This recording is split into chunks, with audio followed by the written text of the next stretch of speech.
आने वाला है एक विराट उत्सव। उत्सव शिव छत्रपति की धरा पर उस आराध्य का जिसकी पूजा के संकल्प से शुरू होता है हर शुभ अनुष्ठान। वक्रतुंड महाकाय के सूर्यकोटि यश का उत्सव। महादेव के अंश से सृजित हुए उस आराध्य का जिसकी पूजा स्वयं महादेव से भी पहले की जाती है। महाराष्ट्र की महाआस्था का उत्सव है इस बार।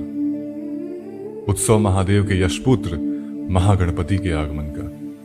गणनायकाय गणदैवताय गणाध्यक्षाय धीमहि गुणशरीराय